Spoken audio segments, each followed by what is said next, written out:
Hello, friends. I'm Dr. Sarita Salzberg, board certified in family medicine and addiction medicine, and a former fat person, a recovering food addict. I have no willpower, and it's okay that you don't either. I have wisdom of my ancestors that is guiding how I eat. And I would be fine if I was living 100 years ago or if I was in a desert, but I am in a rainforest of food. My work is inspired by Pradip Jamnadas, who had come up with the analogy, we're cactus living in a rainforest. And every day I try to build my globe around the cactus, build my terrarium to keep me healthy. We can't go back in time.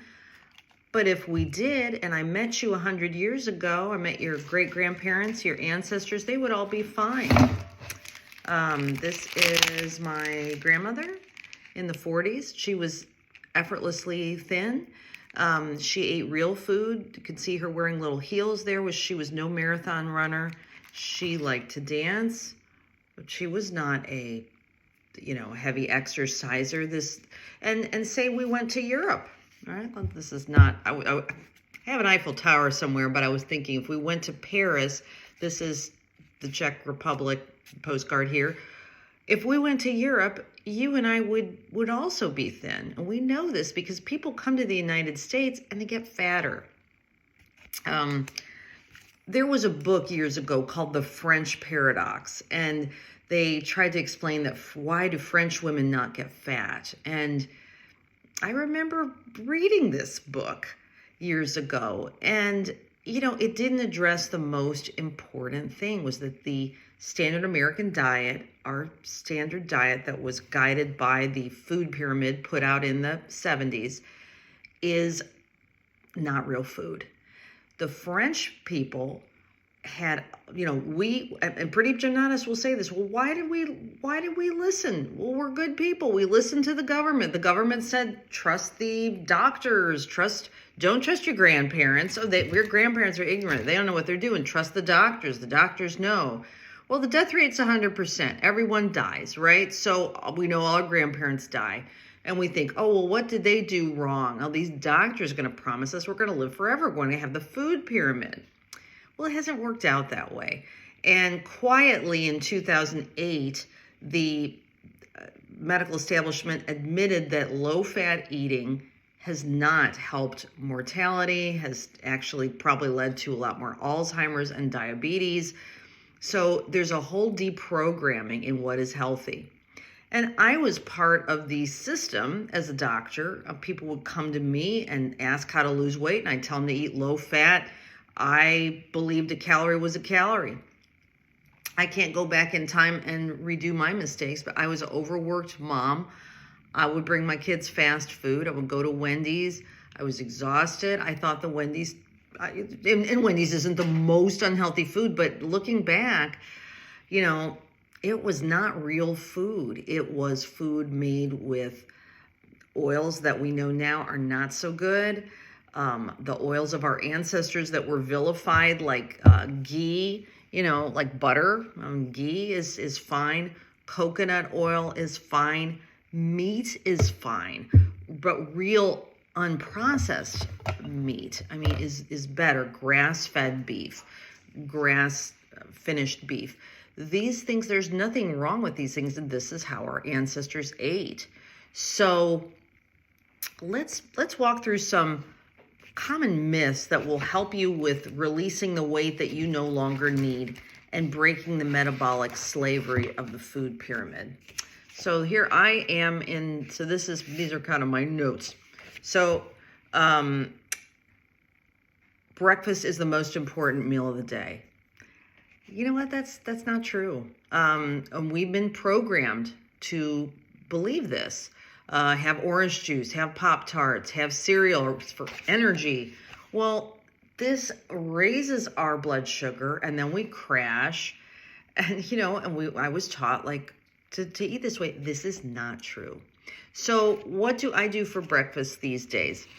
I rarely eat breakfast. Now, I love breakfast foods, but we don't have to eat breakfast foods when we eat breakfast. We could have them for dinner sometimes. We could have eggs. We could have some lower carb pancakes for dinner someday. That's fine. So what I generally do is I have coffee. I love this frother thing. It's pumpkin spice season now, so I have a little pumpkin spice and monk fruit that I'll put in my coffee. Actually, I just have some just plain cinnamon pumpkin spice, and when you use a frother like from IKEA and you mix up your coffee like this, it's really kind of good. And I don't even have any cream in this today, but it's good. Sometimes I'll do bulletproof coffee, and there's a lot of recipes on YouTube how to do that. When I'm on the go, I'll do keto coffee. I used to have Slim Fast, right? And I thought, oh, it's healthy, it's Slim Fast. Well, it has lots of sugar in it. The keto coffee, to me, has really been a game changer because it doesn't spike your sugar. And I really was not taught in medical school, despite memorizing all these metabolic pathways, the importance of insulin.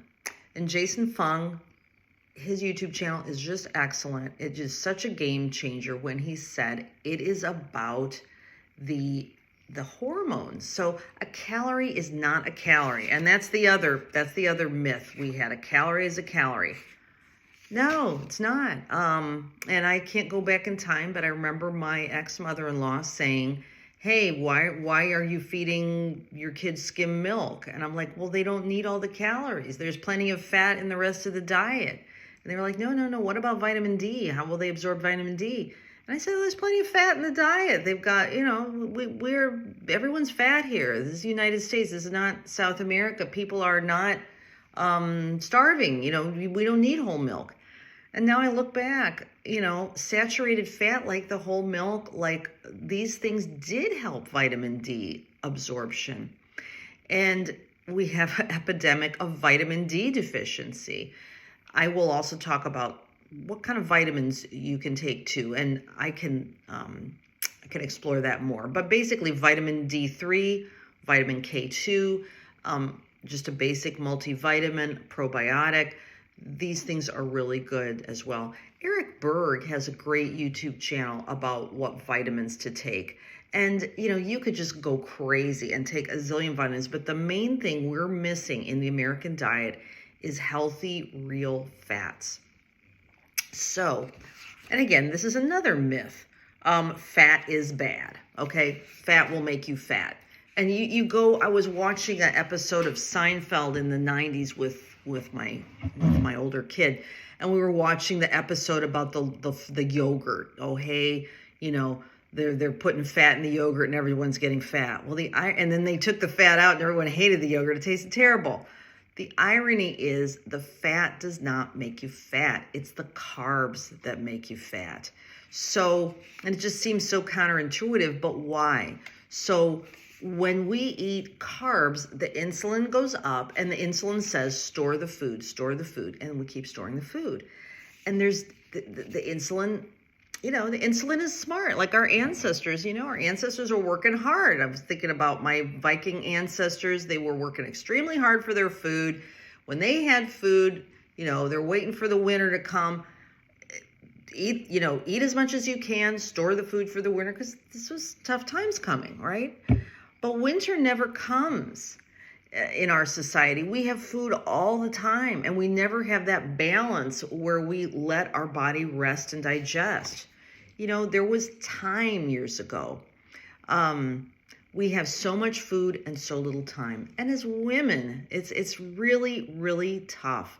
Because, I am blessed that I've been able to be a doctor and I've been able to get an education, but so much I have lost in having no time to cook, relying on fast food, being overworked, stressed, and then just wanting time with my kids. I'm just like, I want a Happy Meal and play with a toy and just enjoy things. I don't want to be fighting over forcing children to eat vegetables.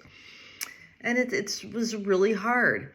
But slowing things down, realizing that we can have fat. And fat is what makes us full. Fat is what makes food taste good. And I also like Pradip Jamnadas. He says, look, if this wasn't recognized by your grandparents, don't eat it. So pretty much anything that our grandparents ate, any kind of fat that was recognizable to our grandparents is fine. Butter, olive oil, coconut oil, avocados, full-fat dairy, grass-fed beef, organic chicken. You can have the skin on the chicken. You can, it's just so tragic. I remember all the low-fat movement in the 70s and my mother watching this public broadcasting thing about a woman taking the skin off the chicken and how this was going to keep us all healthy. And now fast forward, 40 years later, we're fatter and sicker than ever. We're also made to feel guilty. Oh, well, we Americans are just like have no willpower. Oh, why are people in Europe okay? Well, because their society didn't accept the food pyramid guidelines. Japan, they also did not accept this food pyramid guidelines. So there's nothing wrong with us. We have been gaslit around food since the 1970s. And also I would ask you to consider Pradip Jamnadas' YouTube entry, The Big Fat Lies, where he talks about, we didn't need any of these dietary changes. These were brought on by industry and they haven't helped. And, the apology comes quietly, right? In 2008, the low-fat diet was shown not to be helping. And I don't remember any large organization really publicizing that, or really saying, hey, we messed up. We are, what? The doctors thought they were doing well. I thought I was doing well with my kids, but I should have listened to my grandmother. And everybody's grandmother knew how to eat. We never asked the government to tell us how to eat.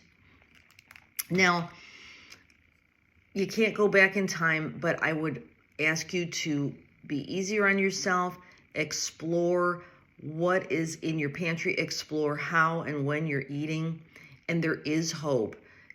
Just because you've been programmed not to have any willpower, it can be changed.